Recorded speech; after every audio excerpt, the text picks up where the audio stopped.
Buenas tardes, querida audiencia. Es un honor igual seguir aquí con ustedes. Gracias por seguir perseverantes. Ha sido una mañana bastante productiva. Pues continuaremos con pláticas súper importantes. Llega un tema muy interesante. Sin antes no mencionar dos anuncios. Acordarse de que tenemos una zona de exposición en horarios de 8 de la mañana a 3 de la tarde, donde ustedes podrán ver lo que ofrecemos a través de las farmacéuticas. Y para los reyes de la casa, el doctor Barragán les tiene preparada una sorpresa. Los invitamos a las 8 de la noche, conectarse y ver la sorpresa que les tenemos preparadas para los reyes de la casa. Continuaremos con lo que se trata el tema, trastornos afectivos emocionales en los adolescentes y cómo reconocerlos a tiempo por el pediatra. Esto estará a cargo del excelentísimo doctor Lino Palacio Cruz. Estudió en la Universidad Autónoma de Campeche, psiquiatra general y adolescencia en la Universidad Nacional Autónoma de México, maestro en Ciencias de la Salud, doctorado en Ciencias de la Salud y Epidemiología Clínica Universidad Nacional de México e investigador de Ciencias Médicas. Con ustedes, el doctor Lino Palacios. Buen día. Perfecto. Buen día a todos. Agradezco a los organizadores de este 58 Congreso, 48 más bien, no, 67 Congreso virtual, el haberme invitado, en especial a los doctores Eduardo Barragán y al doctor Juan Carlos.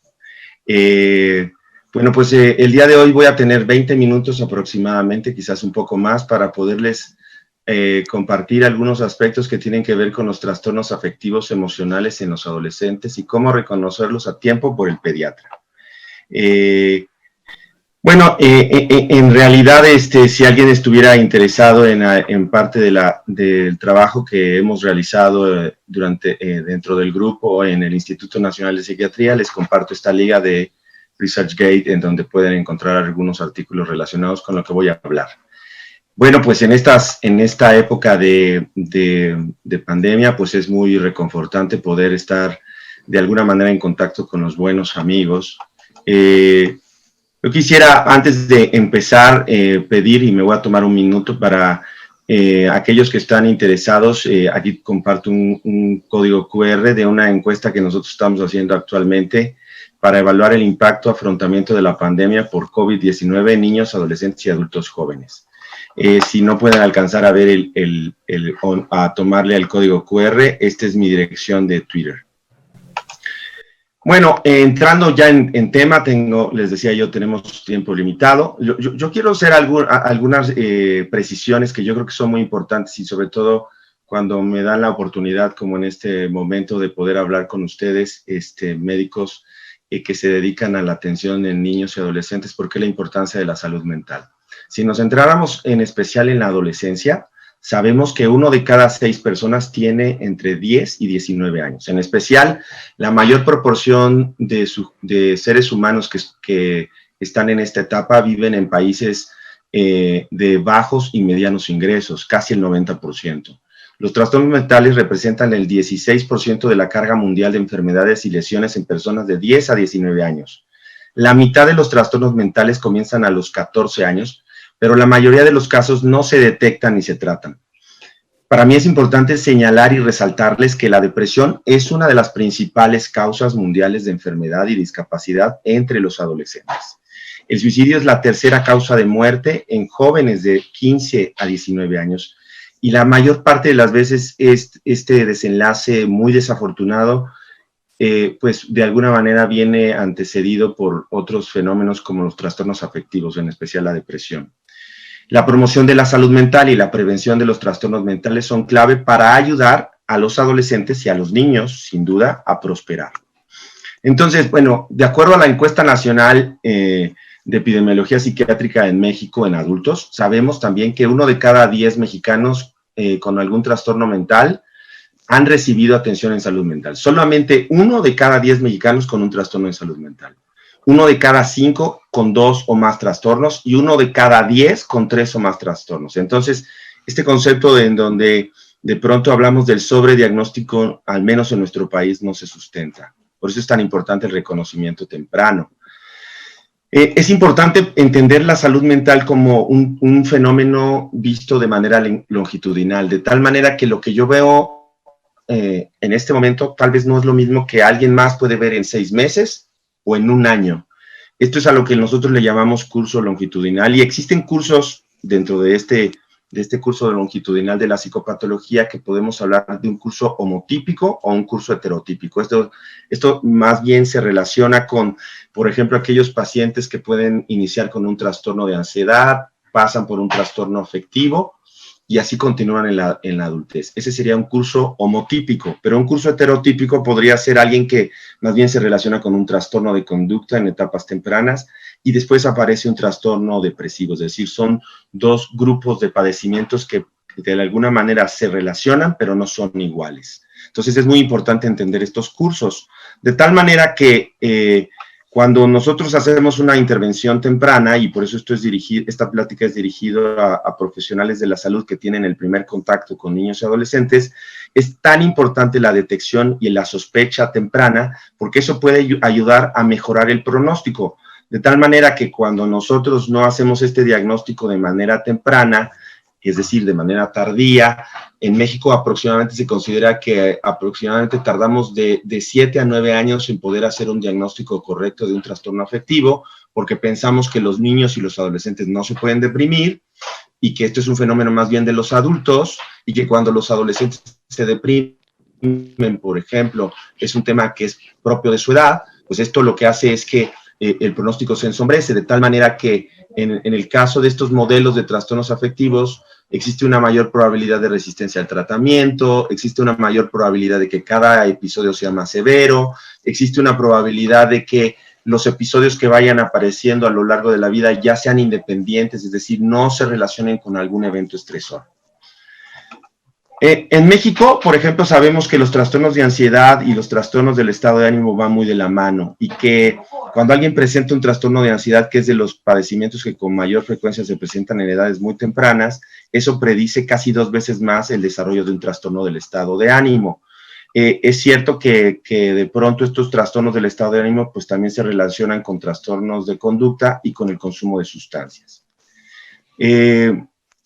Es importante entender también, para centrarme por razones de tiempo, que los trastornos afectivos no nada más se relacionan con otros trastornos en salud mental, también se podrían relacionar con otras variables físicas como el índice de masa corporal. Se sabe que aquellos chicos, aquellos niños o adolescentes con un trastorno afectivo tienen una mayor probabilidad de presentar obesidad.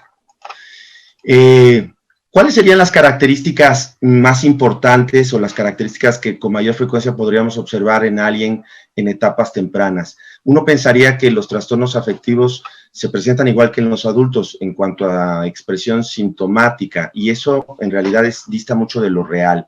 Sabemos que cuando alguien presenta un trastorno depresivo en edades tan tempranas como los 3 a 5 años, más bien es muy frecuente que los niños hablen sobre temas autodestructivos en el juego, y no es necesario que reúnan el criterio de 2 semanas, como se pide para aquellos que ya están en la adolescencia o la adultez, o en etapas posteriores.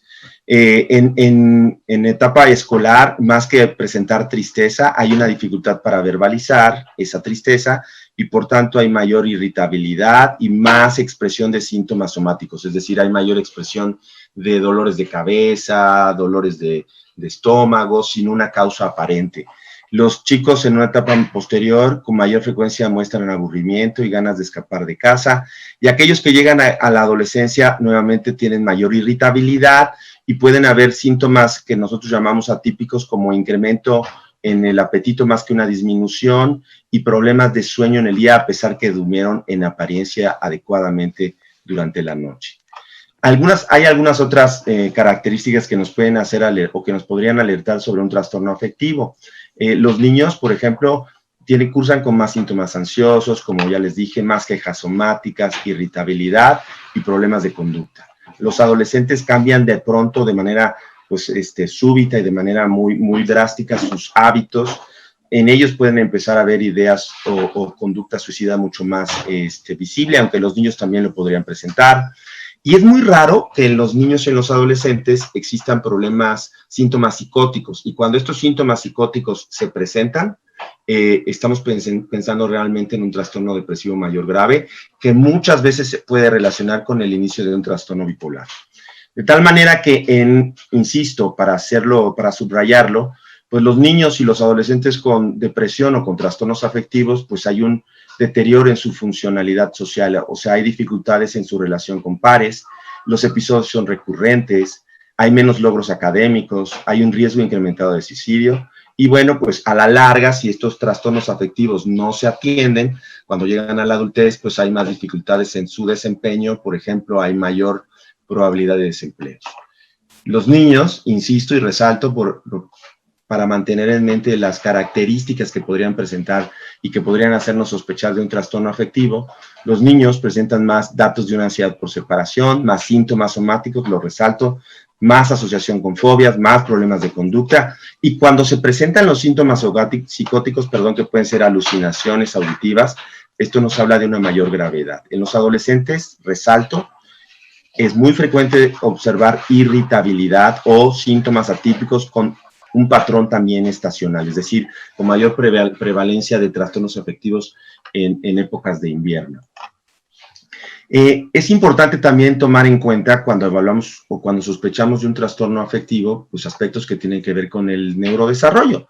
Es importante en este caso, si bien es cierto, cuando nos dicen que los síntomas afectivos o ansiosos pueden ser expresados con mayor frecuencia por el paciente, en este caso también es importante tomar información de diferentes fuentes, de los padres, incluso de los maestros, si se puede, de los pares, y nos puede dar mayor información sobre como estos cambios que podrían hacernos sospechar de un trastorno depresivo. Es importante tomar en cuenta las limitaciones verbales y cognitivas que podrían tener estos chicos de alguna manera, y que esto pues nos tiene que obligar a que las intervenciones que hagamos y las entrevistas pues sean un tanto más lúdicas y un tanto más relajadas. Los niños tienen mayor dificultad para reconocer y entender el significado de algunos síntomas, como el tema de la culpa o esta dificultad para tomar decisiones. Yo me quiero centrar en este momento en un aspecto que ya se los he ido mencionando a lo largo de la plática, que tiene que ver con la irritabilidad. La irritabilidad pareciera que es un síntoma muy frecuente en chicos, y a veces los papás, cuando llegan a consulta con sus hijos, pues llegan a expresar como cierta apreciación de que fuera normal estos cambios del estado de ánimo que fueran propios de la adolescencia, cosa que es pues muy distante de lo que realmente tendría que pasar, de tal manera que cuando nosotros vemos cambios en el estado de ánimo, y en especial en chicos que de pronto no eran de un temperamento tan difícil y se vuelven tan irritables por cualquier cosa, hay que pensar en una depresión. Insisto, y vuelvo al comercial, que es importante pues evaluar en nuestra población, sobre todo en la época actual, en donde pues nuestra población de niños y adolescentes se están enfrentando a un suceso inédito en la historia de la humanidad, y que de alguna manera seguramente va a desencadenar en poblaciones vulnerables y en poblaciones tal vez no tan vulnerables estos cuadros afectivos. Uno podría pensar que los trastornos afectivos entonces se relacionan con el echar ganas o con un tema de voluntad, con un tema de debilidad, cosa que es totalmente disparatada y distante de lo que realmente sucede. Yo siempre les explico a los papás de mis pacientes que así como alguien puede ser susceptible a diabetes, hipertensión, alergias, pues hay gente que es susceptible a desarrollar cuadros afectivos, o sea, no todo mundo desarrolla un trastorno depresivo. Pero lo que sí es cierto es que aquellos que presentan un trastorno afectivo, pues de alguna manera comparten factores que tienen que ver con factores genéticos y factores medioambientales a lo largo de su vida. De tal manera que esto va influyendo sobre la presentación de cuadros afectivos. Se sabe que cuando nosotros evaluamos de manera transversal, podríamos pensar que el porcentaje de la varianza que es explicado por factores genéticos más o menos ronda el 50%. Ahora, si nosotros lo lleváramos a lo largo del tiempo, es decir, hiciéramos mediciones en un seguimiento, quizás la heredabilidad se incrementaría hasta un 70%. Por eso es tan importante entender que también hay grupos de alto riesgo. Yo quise aquí compartirles solamente como un mero, en este tema, un comentario, porque el grupo en el cual yo pertenezco hemos trabajado sobre medición o medidas o sobre factores que tienen que ver con el sistema inmunológico y que seguramente están alterados cuando un chico tiene un trastorno afectivo, de tal manera que los trastornos afectivos no es un tema de voluntad, no tiene que ver con un estado normal de los pacientes. Cuando un paciente tiene un trastorno depresivo, hay diferentes variables, dentro de ellas factores inmunológicos, que pueden influir a mediano y largo plazo en el curso y en el pronóstico. Este factor que les voy a mencionar me pareció muy interesante para fines de lo que estamos viviendo. Este estudio lo que mostró es que aquellas personas, aquellos chicos y aquellos adolescentes que de pronto tuvieron una historia de una exposición baja a ambientes naturales, al aire libre, pues se asociaba con una peor salud mental. Entonces, yo quiero que esto lo traslademos al contexto en el cual estamos viviendo, en donde estamos viviendo confinamientos que seguramente en poblaciones de alto riesgo o en poblaciones vulnerables, pues pueden desencadenar con mayor facilidad trastornos afectivos. Entonces, les he hablado sobre poblaciones en alto riesgo, porque uno podría decir, bueno, entonces, ¿dónde sospechar que alguien puede tener un trastorno afectivo, un trastorno depresivo o ansioso?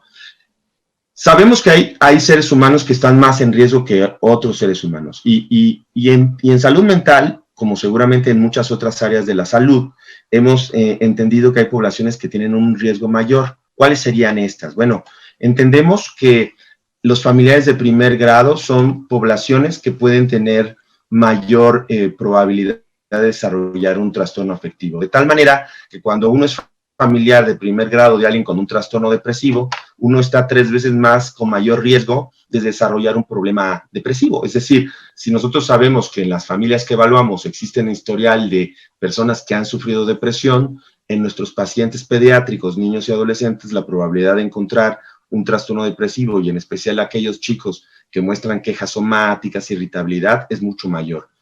Esto es importante entenderlo porque de alguna manera muchas veces como profesionales de la salud tendemos a normalizar conductas que no lo son y que finalmente son como una llamada de atención.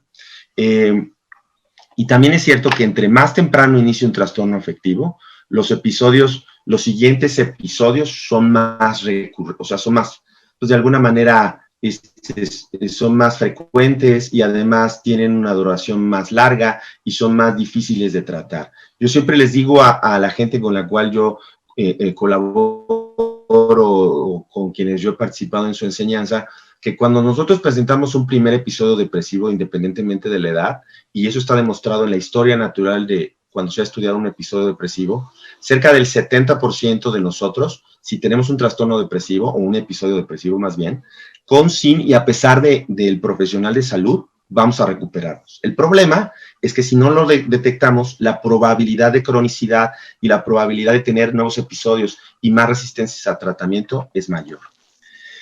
De tal manera que pues existen, insisto, algunos predictores que nos pueden hacer pensar cuando alguien está en riesgo. Por ejemplo, tener un padre o hermano con trastorno depresivo incrementa hasta 3 veces más el riesgo, como se los he dicho, de desarrollar un episodio depresivo en niños y adolescentes. O tener un hermano con consumo de sustancias o intentos de suicidio previos también incrementa por arriba de 2 veces la probabilidad de que un hermano pueda tener un trastorno afectivo.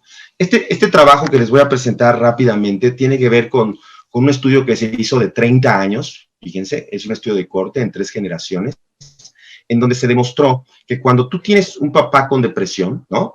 Pero tú de pronto tienes un abuelo, o tienes el historial en donde los abuelos no estuvieron con un episodio depresivo, no hay la historia registrada en un cuadro depresivo, la probabilidad de que los nietos tengan un episodio depresivo es mucho menor, comparado cuando en esas familias corren los episodios depresivos.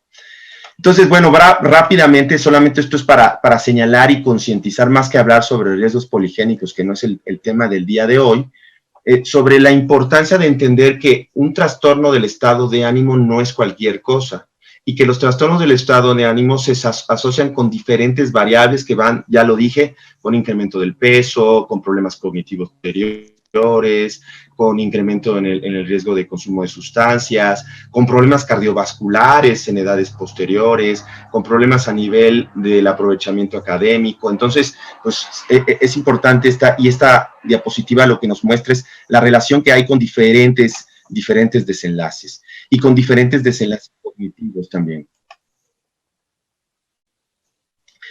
¿Perdón? Sí.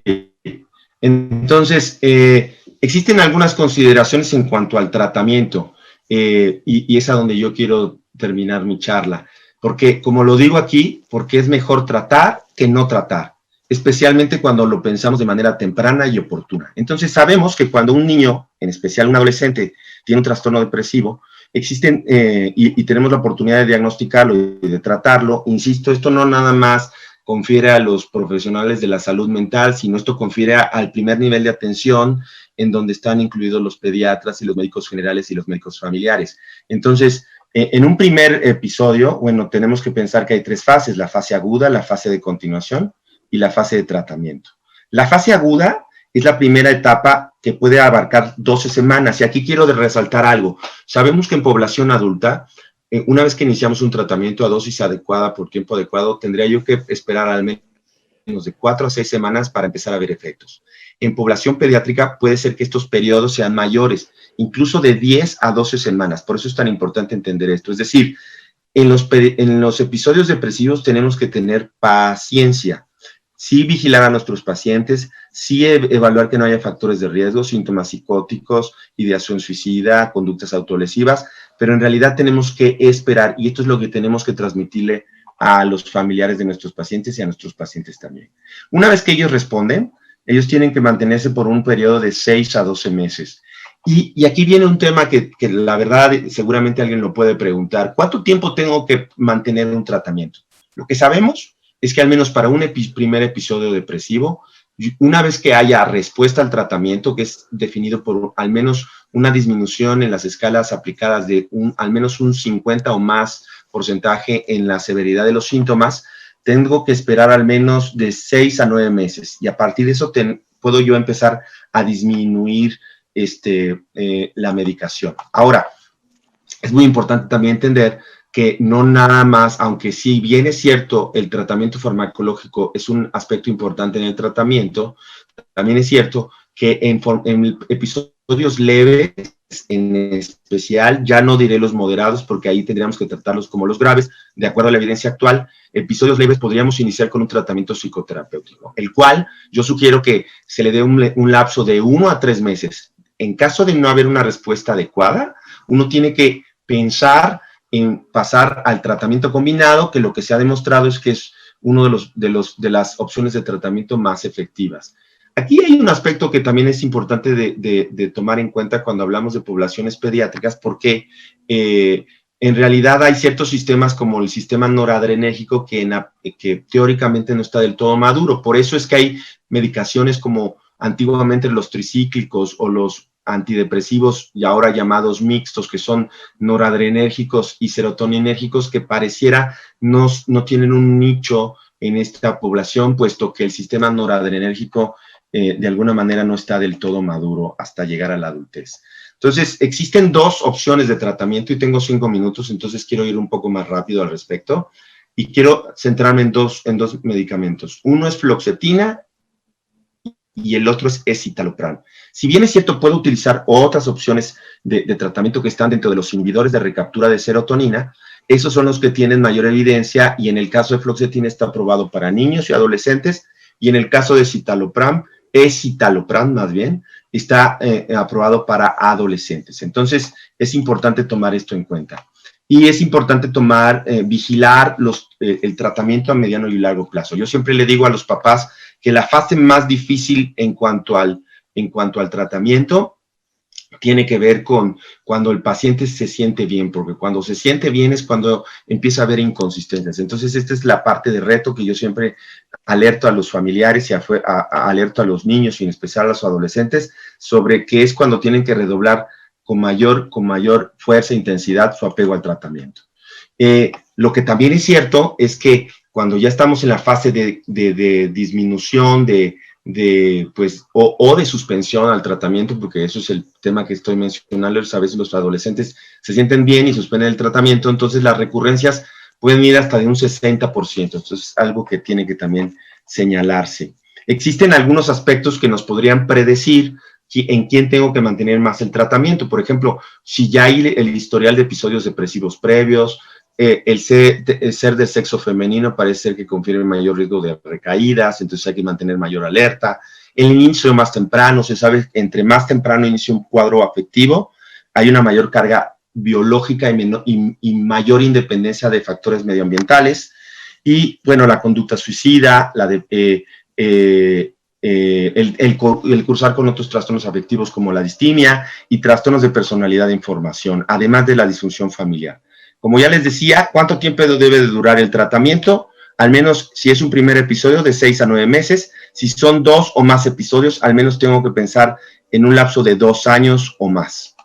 Entonces, no me voy a centrar tanto en el aspecto psicoterapéutico, pero ya se los dije, hay 2 alternativas que son de las que tienen mayor evidencia en niños y adolescentes. Por un lado son la terapia cognitivo-conductual, que de alguna manera se basa en trabajar en los pensamientos negativos y en las distorsiones cognitivas. Y por otro lado está la terapia interpersonal, la cual es una orientación psicodinámicamente orientada, pero manualizada, y la cual se enfoca en corregir la habilidad interpersonal. Les quiero dejar aquí dos guías que nosotros en algún momento publicamos, que están publicadas en la página del Instituto Nacional de Psiquiatría. Les pongo aquí los links para que ustedes puedan accesar a ellos, y de alguna manera es una referencia de información que está adecuada para la población mexicana. Y este es el último tema, ya rápidamente, yo más bien me quiero centrar en este aspecto, que tenía que ver, este es el último red de metaanálisis que está publicado, en donde lo que se muestra es que la mayor evidencia es para fluoxetina en especial, que en el caso de la terapia cognitivo-conductual, la evidencia existe, pero es una evidencia de baja calidad, en especial, que la mayor parte de los estudios tienen esa baja calidad, entonces hay que tratar de estudiar más el tema en ese aspecto y mejorar la calidad de los estudios, pero que en especial los inhibidores de recaptura de serotonina son los más importantes, y que en el caso porque a principios del siglo XXI se relacionaba los inhibidores de recaptura de serotonina con incremento en la conducta suicida, lo cual fue descartado porque hubo algunos temas en cuanto a la apreciación y el análisis de los datos. Se ve que más bien hay medicamentos como fluoxetina que pueden no estar relacionados con la conducta suicida en especial.